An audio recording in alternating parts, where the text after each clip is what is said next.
Welcome to Eternal Paradigm. Together, we're uncovering human experience by exploring physical, mental, emotional, and spiritual stories. With me, your host, Urmi Raval. Welcome to the Creativity series, where we explore creativity as a human experience.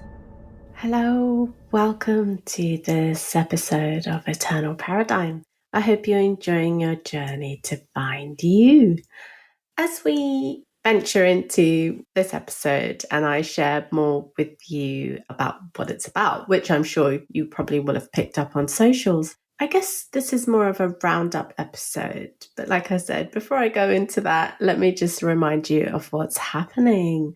We're almost reaching the end of the Creativity series, and it has been absolutely incredible, not only because of the guests who have shared their different experiences and stories, but also because of the exploration that it's brought up for me and all of the different things that have happened. Like I said in last week's episode and in the week before, there are more things happening this year for Eternal Paradigm. And it's actually quite an exciting time for the podcast because we have got on the way a healing and holistic wellbeing series, which I am so excited about. And over the course of the next few weeks, I'm going to be having the person who is going to be working with me on this series. And we're going to kind of come along and talk to you. And I get to introduce this incredible energy to you. And I'm so excited about that. Last year, I also talked about the business series, Conscious Business, quite specifically, because that's something that's very close to my heart. And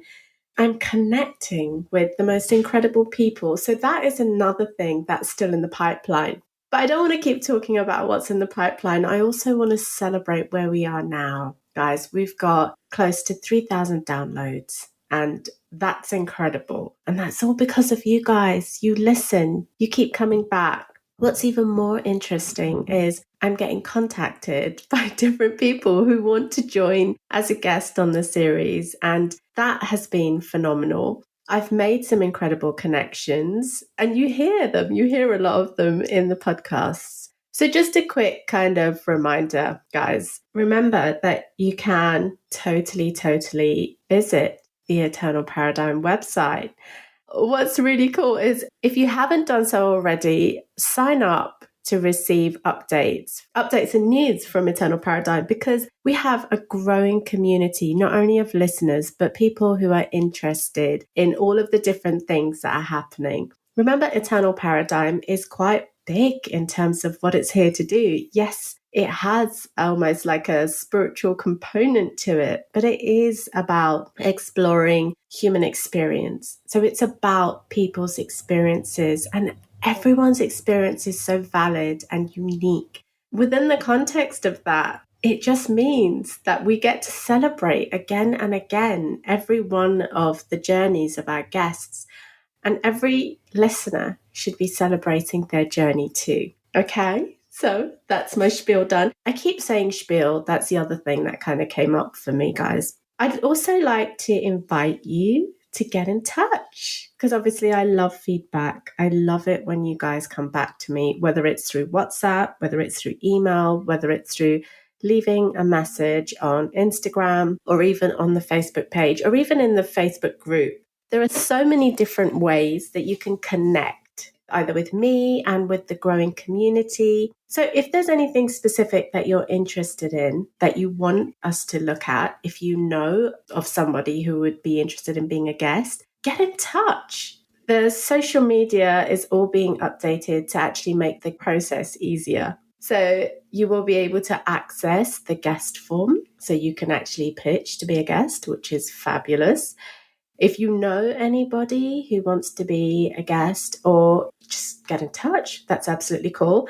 I would also thoroughly encourage you to keep sharing the episodes like you do. I am truly and absolutely blessed and amazed. Every week I get a message from at least 1, 2, 3 of you saying to me that you recommended an episode to someone, and the impact of that is big. And I am so grateful to you for that. The other thing that I would also like to put out there is make sure you join us, follow us on Instagram. And the reason I say us, I realize this, and I have to be very clear when I say us, is because when I mean us, I mean, yes, me, but actually it means all of my guests. It means all of the listeners. The guests are the superheroes and the listeners are the superstars. And this is how we all roll together. But when I say us, it's really important that you understand it's a bit of a collective us. And in this instance, I'd say it's okay. I don't usually like to say a collective us or a collective we. And there are reasons for that, which if you know me, if you've had a conversation with me, and I'm sure one of our podcast episodes will be exploring the whole idea of conscious communication, which is another thing that I am hugely and utterly committed to. But let's stay on course of where we are. Get in touch. Eternal Paradigm Podcast, Instagram, all there. That's a great community, truly amazing, a whole bunch of cool, amazing people. And obviously we have the Eternal Paradigm Facebook page as well. Like, share, follow, comment, all of the above. In addition to that, there's the Eternal Paradigm website, which is podpage.com/eternal-paradigm-1. Now that is a mouthful. And I am pleased to inform you that currently I'm in the process of getting all of that switched over. So there's some cool stuff on its way. Sign up for the newsletters. There are so many different ways that you can engage with the podcast, what it has to offer, engage and learn from the guests, and also to connect with me and allow me to join you on your journey. So with that, I just want to head into what this episode is about. So a few weeks ago, I mentioned that I would be doing, as part of this series, there would be 2 live Instagram events, Instagram lives even. And I had those and they were so brilliant. They were really, really interesting because the 2 energies who joined me are just absolutely phenomenal. And it was just such an immense pleasure to be able to have them talking. So the first Instagram live was with Maria Adriana Contreras, and we'd really looked at playfulness as a creative expression. Now, Maria is an incredibly evolved energy. And when I say evolved, I mean her connection to her ascended self and her true inner being is phenomenal. And I am so grateful every day to have this connection with this amazing light who is so soul searching and soul nourishing. In our Instagram live, when we actually look at playfulness, she introduces us to Greenie. And if you haven't seen the video, don't worry too much. I mean, I would encourage you to go and see it because Greenie's great. And you can see her collection of teddy bears. But actually, it's the message. It's what she's trying to tell you. That's so important. So I'll give you a little bit more context because in the episode, she put together a monologue and it was the inner child monologue. And as far as she was concerned, it was a personal exploration of her connecting and talking to her inner child. But actually what it flagged up for other people was quite different. And as a person, as a character, Maria is incredibly playful. And I so love that about her. And that's what we're all here to do. We are all here to play.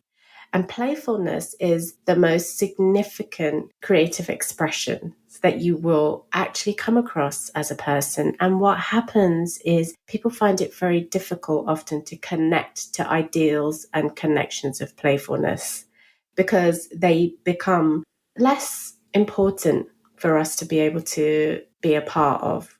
But ultimately, when we look at different things that are happening around us, that's the most important thing. And so moving backwards from there, when we're looking at the inner child monologue, I asked Maria some really, really deep questions about her exploration into this. And she then moves into this and talks about what it brought up for her and what her learning was of this experience. In addition to that, she also, like I said, introduces us to Greenie and how she basically is just an incredibly delightful person to be around.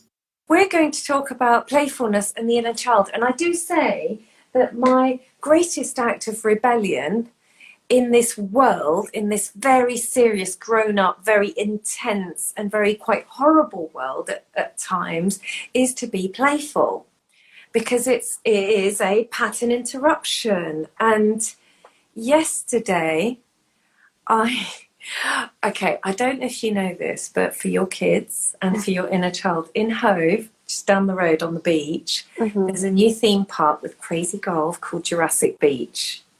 No. And it's got giant, really scary dinosaurs that kids will SH1T themselves. They think they're really scary. They're big. Really? Oh, I love Monster dinosaurs like T-Rexes are really, really, really scary. Like giant, will give you nightmares dinosaurs for the children. So I took my pet dinosaur, who's called Greenie, who's actually a steggy. But nice. Actually, he's tonight he's being the Sussex Downs, like the South Downs. He's come as the South Downs tonight. Yeah. And I took him to Jurassic Beach to see his mates, the dinosaurs. So that this is like, I'm a fully grown woman, and I walked down the beach holding my teddy dinosaur. Like, there's no kids around, just me and my hubby, who seriously loves you. And that's okay with me. There's no jealousy in that, because we both really love him. He's so lovely. He's adorable, I know, and so are you.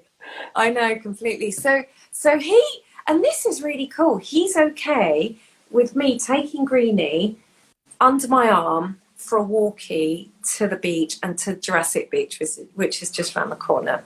And I won't give his identity away for security reasons, but a very, very famous person who lives here in Hove, because it's really posh round here, so there's a lot of famous people. Yes. So one said very famous person, male, was cycling along, and he saw Greenie under my arm, and he gave us both a very big smile.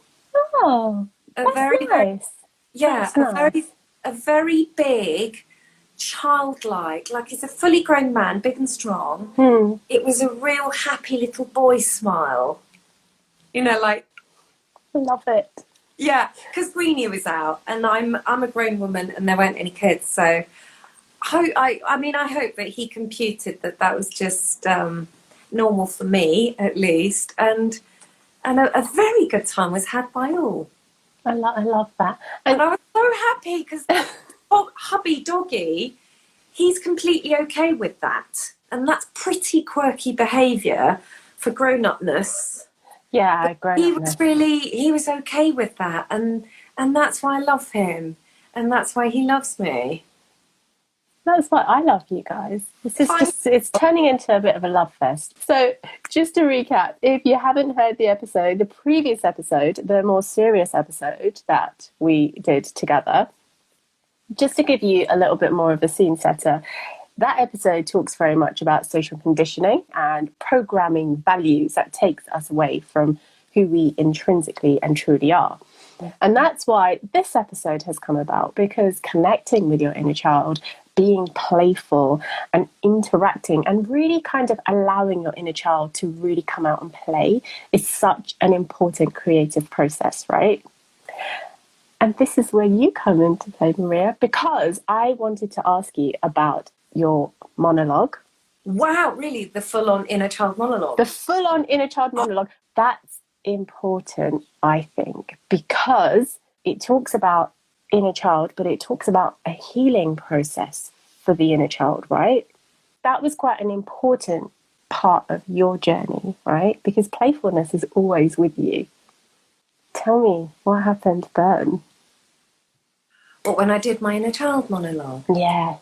The you know what hit the fan somewhat. Yes. Yes. And it's interesting, right? Because, and the reason I'm bringing that up, if you don't mind, is because the you know what hit the fan, yes, but it was other people's perception of what you are articulating, and you're within your rights to be able to do that. Yeah. But to me, it sounded more like other people hadn't fully, they were looking at things with their adult head. Yeah, with the kind of framework of conditioning, programming, this is right, this is wrong, this shouldn't happen. Children should be seen and not heard. And when you told me about your inner child monologue, those are the first things that kind of came to me. But that's your lived experience. Why should you not be allowed to share it? Just because somebody else couldn't process it or cope with it, because they haven't been able to process their own inner child needs. Why was that happening? So, yeah, when the proverbial hit the fan. Yeah, so, gosh, I'm so glad you asked me to talk about this. I'll start from the beginning. There's lots of conditioning that's been imparted onto me throughout my life. So I'm only speaking in the first person just to share my own experience. So I've been educated, trained, taught to believe, and conditioned to believe that I'm not enough, I'm small, I'm stupid, I'm not thin enough, not clever enough, not rich enough, lots of small nots. And that I need to be afraid and I need to always learn more, be more, do more. That's the education that I've been given throughout my life. And that's interesting because I'm a very intelligent woman, but I've still been at the effect of social conditioning or programming or education. As well as social conditioning, it's also spiritual conditioning, it's cultural conditioning, it's all the different types, religious conditioning. From everywhere, there's just been lots of things told to me about me that may or may not be true, but because I get told things about me, you should this, you should not do this, you should this, you should that, then it's a form of conditioning. Now, as you may be aware, as a hypnotherapist, suggestion, even if it's positive, will have an impact on my mind onto how I see myself, what I believe about myself, who I think I am. My thesis and my argument is who I think I am may not be who I really am, because who I think I am, who I believe I am, is probably who I've been taught to believe that I am. So my point of view is, unless I know and believe that I am the all-powerful one I am, holy, divine soul, completely awake, total earth angel, can I get an amen, amazing self, whole, complete, perfect, nothing missing, full of light, here to shine, here to be my innocent, playful, joyful self. Unless I believe I'm that, if I believe I'm anything else but that, then I'm under the effect of negative conditioning. Yes. Amen to that. Amen, yes. sister. Amen to that. And the reason that is so important is because, let's put that in the context of little people, children. I can't really say little people because my children are almost taller than me. Listening at the door. Yeah, no. And that's exactly what happens to kids, right? Yes. We ask them, we remove them from everything that they are. We want them to shine on our condition, on our terms, on our stipulation. But actually the child wants to shine just for being. And then we congratulate them for tying their shoelaces up consistently. Amazing, great, this is great. And yet the flip side, when they actually achieve something major, it's expected. Well, that was expected of you anyway. Again, totally devalidating the process of anything. So that's one of my irritating bugbears. Coming back to you, what was it like for you when you did the inner child monologue? What happened after that? Because everything you said, I'm totally with you. What was your process of removing the layers and the thought process? You know, what was that whole process like for you after the proverbial hit the fan? Because when you were doing it, I know you were in your truth, you were in your moment, you were doing what was right for you at that point. Yeah. Wow, gosh, that's so deep. I love your depth. So then what the inner child monologue was, and what I created as a piece of theatre, and whereby art mirrors life.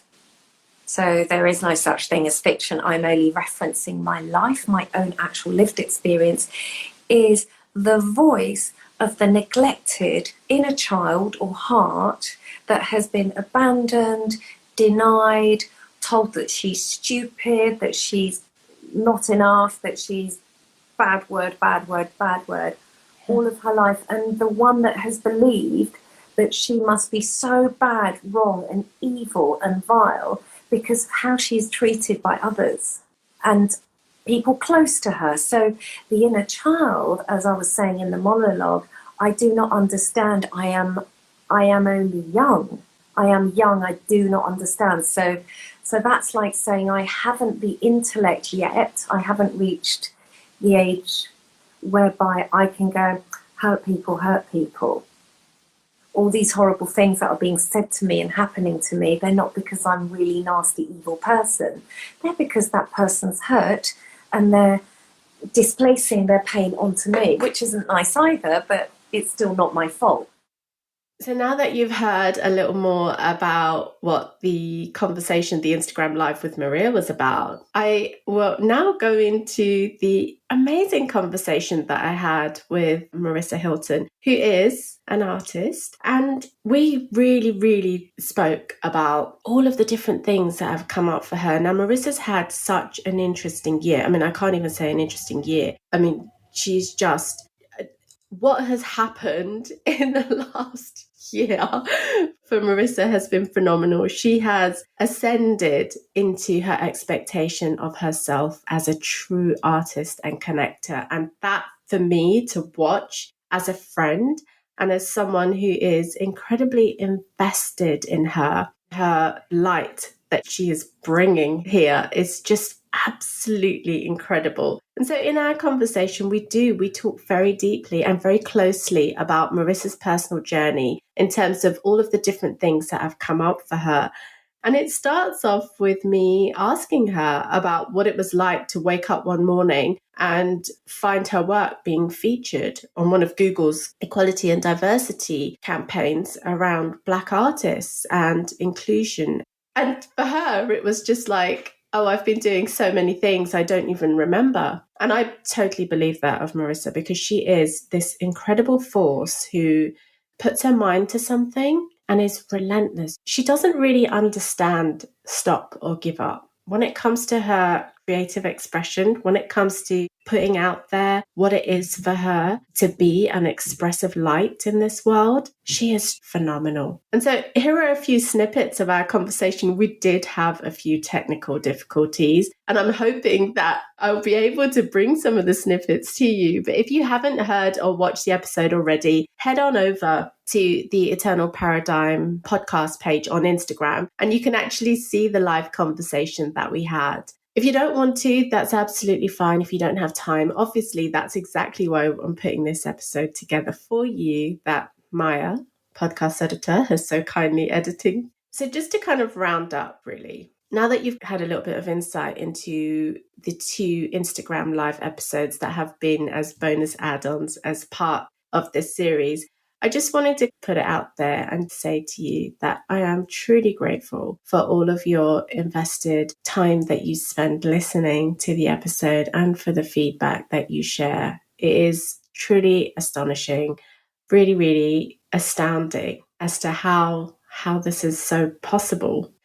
And just on a final note, I want to share with you when it comes to creativity, and I feel now would probably be potentially a helpful time to explain a little more about why creativity is such an important thing for me.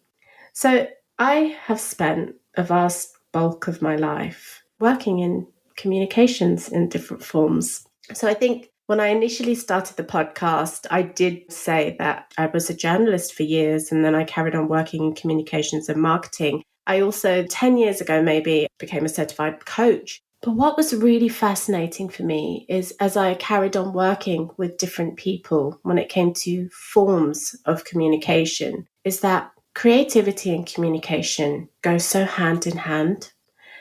And it became so apparent to me that because of so many different challenges, events, conditioning, and different things that come up for people, we generally tend to assume that creativity is a characteristic that's only specific to certain types of people. When the whole point of this series is really to show you, and I hope it does, that creativity is anything that you want it to be, but you have to be willing to do the work. Creativity is in and of itself an absolute mindset. And ultimately, as humans, it's our core natural default mindset to be creative. And so with that, I'd love to leave with this quote. And it's one of my favorite quotes that I will share with you. So the quote is this: creativity is the unique and defining trait of our species, and its ultimate goal, self-understanding, what we are, how we come to be, and what destiny, if any, will determine our future historical trajectory. And that's a quote from The Origins of Creativity by A. Wilson. If you would like to connect with me personally, please feel free to do that. If you would like to connect with me, you can also find me on Instagram. Obviously, just search up my name. And I do have a coaching and creativity hustle, I want to call it. Well, actually, that is one of my main jobs. Connect with me. I'd really, really be interested in learning from you about what creativity means to you. I'll put my connection details in the show notes and hopefully we'll connect. I look forward to catching up with you in next week's episode. Merissa, a lot has been happening. And I say this because it's incredibly exciting. Just tell us a little bit, because you were featured as one of the artists on Google's recent inclusivity and diversity drive, and especially in the context of creating digital art. Tell us a little bit more about that, how that came about, and what your almost like your avenue is when it comes to digital art. Yeah, I think with the Google thing was something that, when you say busy, it's not an understatement. The fact that I did the Google thing a while ago and actually forgot about it.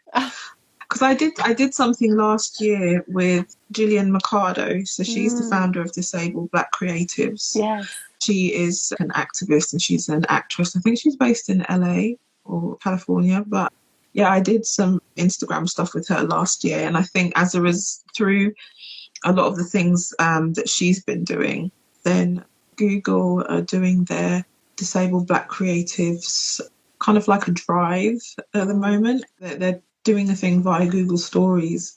So they were rolling out stories on different groups and that kind of thing. And so they contacted me and it was like an email interview that I did with them. And yeah, so I did that, forgot about it, and then woke up the other day and there was like all these followers, everything, and I was just like, oh God, I was like, what's happened?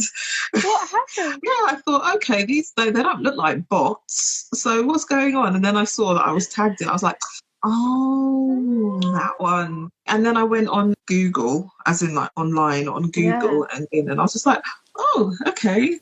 Actually, like my work is there on Google. So I was like, oh, that's nice. Yes, exactly. It wasn't until my husband's cousin said something about, yeah, you know, your wife's on Google, and it hadn't really, like the size of it hadn't really occurred to me properly. Yeah. And then I was just like, yeah, I'm actually on Google. And then when I went back and looked, 'cause I still hadn't looked on their Instagram properly, and I was like, wow, that's like 12 million people on there. So I was like, okay, so that's where the little influx of followers came from. But then it was just really good to see Google actually putting that forward, if you know what I mean. As I've just finished studying and my final research project was all about visibility and inclusivity of Black people with disabilities in arts and education as well, and the visibility or lack of visibility.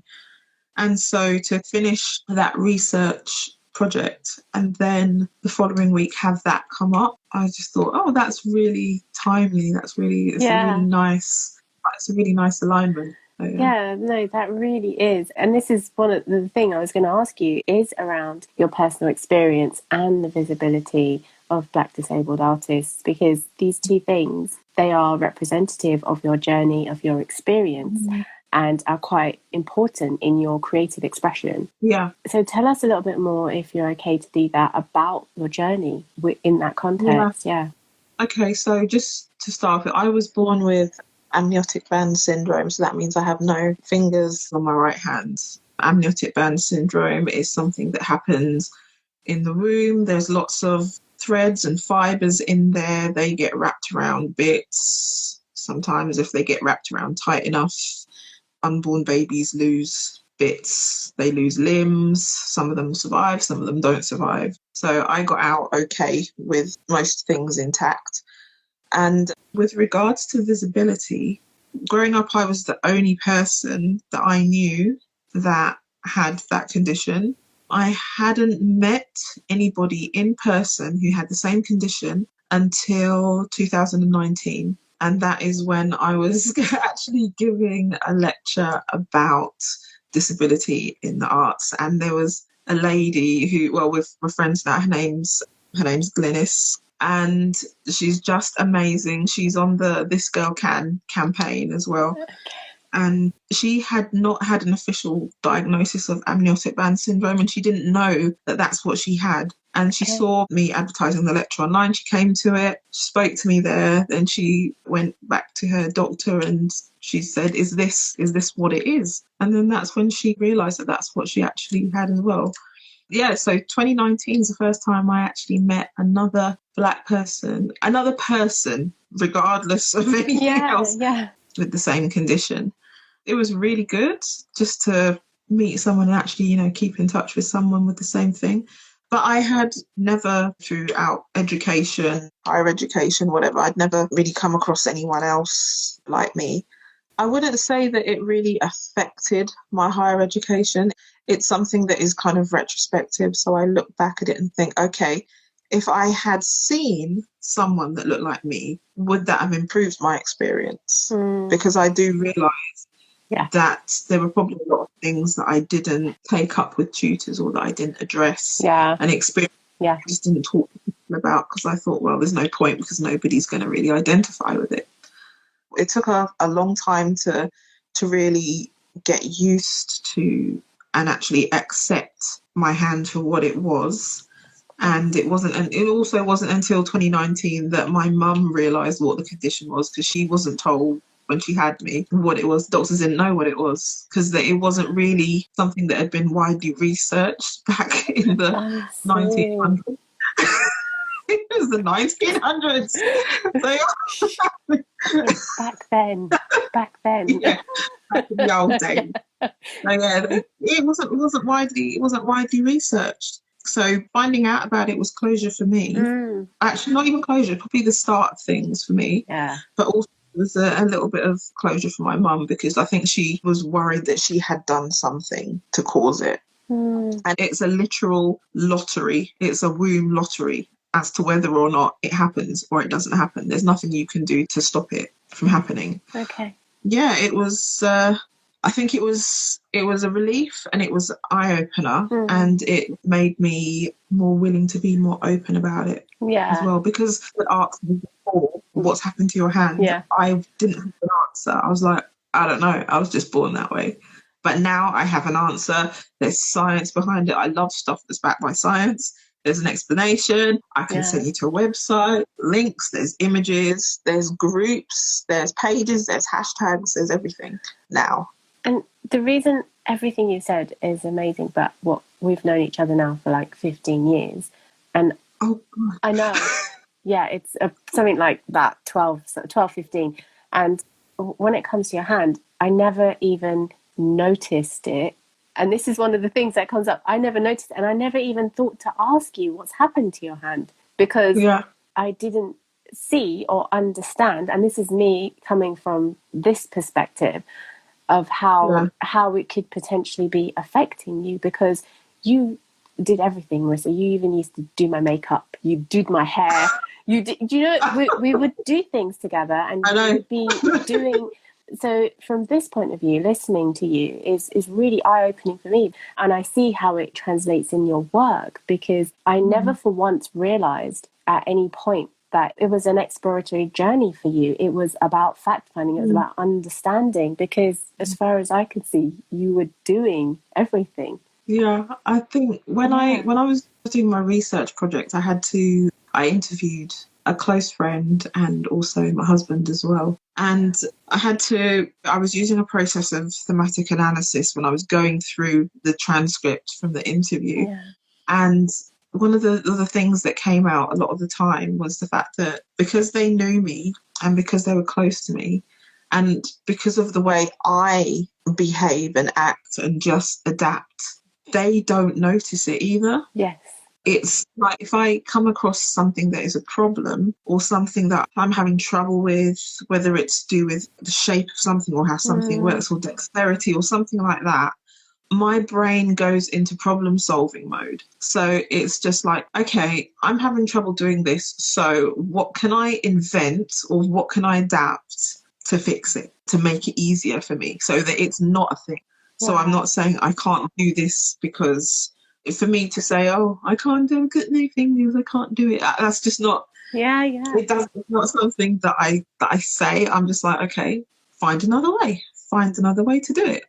So yeah, there is that thing that I think that the way people treat people with disabilities is quite heavily influenced by the way the person with the disability actually their own attitude and perspective and their outlook and how they behave as well. So yeah, the research project, when I was looking at that, was quite an eye-opener, because I thought on the one hand that could put pressure on the person with the disability to hold them responsible for other people's reactions. So it was a case of looking at it from 2 points of view. You know, depending on how you want people to treat you, it's impacted by how you treat yourself and how you think about yourself as well. So I don't want special treatment for things. So I don't act as if I need special treatment for stuff.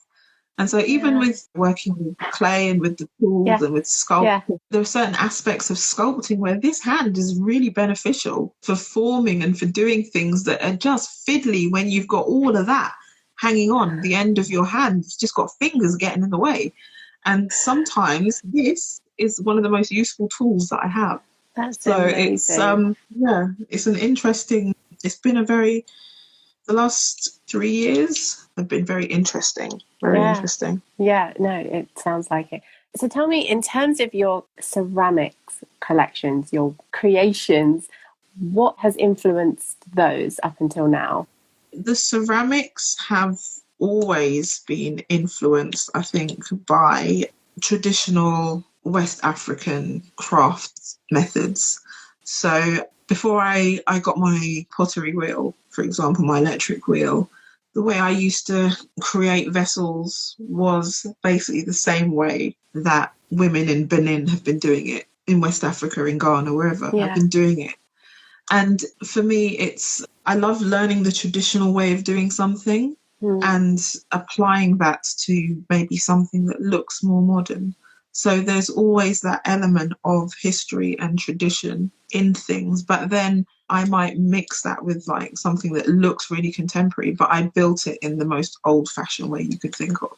Wow, and that's fascinating. So what would be your thought process, or almost like your creative process of staying true to combining the traditional method and making sure that your creation is modern or polished or looks very contemporary? I go to YouTube. There's some documentaries, and the thing is, they can be quite old documentaries where they've gone and they're documenting traditional crafts methods and stuff like that. And that kind of thing fascinates me. And the other thing that really draws me to clay and ceramics is the fact that in a lot of, my heritage is West African. My heritage is Nigerian and West Central Africa, so kind of like Congolese. And the fact that in these areas, it's primarily the women who are the potters. So it's the women who are making the pot. The men would be more involved in things like sculpture, casting and carving and that kind of thing, but it was primarily the women that were involved in the pottery side of things. So I'm not restricting myself to pottery. I'll do whatever. So I'm never happy at a blowtorch in my hand. But the pottery side of things, I really enjoy the fact that it is traditionally the female's role, but then I can apply the same techniques that I observe or that I learn to, a sculpt doesn't have to be to a pot or to a vessel. It can be applied to a sculpture because it's the methods that I'm really interested in. The idea most probably I already have the idea in my head. So I already know what I want it to look like. And then I will the best methods to get it to look like that. Wow. And then just most times it doesn't happen the first time around. So yeah, I see what you mean. Because this is the other thing, right? Is one of the things that comes up a lot is you have an image of how you want whatever you're working on to look like. And the process of getting to that sometimes is actually the frustrating part, because it's the technique, getting it right, working out what needs to happen. And so how, like you just said, it's not right the first time, it's a few attempts. And how do you do that to yourself? How do you give yourself that space, that grace to be in acceptance of the fact that this is a process and you have to let it be? Or do you just go into solutions mode? I'm going to find it on YouTube and I'm going to make it happen. No, I work backwards. I really do work backwards. I see something, I design it, I see it in my head, I design it, and then I look at it and I break it down. So how am I going to make that element? How am I going to make that element? So because I look at things and I break them down into sections, my brain automatically does that. It breaks things down into sections so it becomes like a puzzle. And so I work out what I'm going to do with each piece. So even though it doesn't always work out, in the back of my head, I know that is what is going to come eventually. But I'm very happy to make mistakes in the meantime, because I think if I went for perfection first time round, it would just frustrate me. So I do work backwards and I work quite methodically as well. I used to be very, haphazard, just do things and see what happens and we'll just try this and we'll try that. But when you have to purchase clay and you have to pay for kiln firing and pay for glazing, you work quickly. Because it's not working. It's not cheap. And that's such an interesting point, because one of the things that comes up for me, and generally working with clients and for any workshops that I do on creativity, is this perception that when you're a creative person, you do work haphazard. You're not able to, or not fully able to, be solutions driven or be able to really come up with a very practical way of understanding the materials that you're working with and, the cost implications, the waste implications. And yet you totally turn that on its head, because you're dissecting it. You're putting it together like a puzzle. At every point, you're almost like analyzing, looking at it from every angle and working out what's possible, what's not possible, and still giving yourself that space to have that margin of error. Yeah. I think that's something that I have to do anyway, because in order for me, I can have the grandest idea in my head, but I need to know how I'm going to bring that idea to life. So that's why I need to know what method I'm going to use, what clay I'm going to use, what glaze I'm going to use, what temperature I need to fire things at. So I need to, as much as I love that kind of free creativity, there's got to be planning in it as well. Yes. Because I don't like wasting things, time, materials, you name it. I don't like wasting. I don't like wasting stuff. Yeah. And you do make mistakes, but a lot of the time the mistakes that I make, I learn from them. To listen to the full conversations that I had with both of these amazing energies who have been featured into this episode, head on over to the Eternal Paradigm Podcast Instagram page to actually see the videos. Stay true to you, stay connected, and enjoy your journey to find you. Thank you for listening to this episode of Eternal Paradigm. I'd like to take this opportunity just to remind you that your comments, your feedback, and your listenership is incredibly valued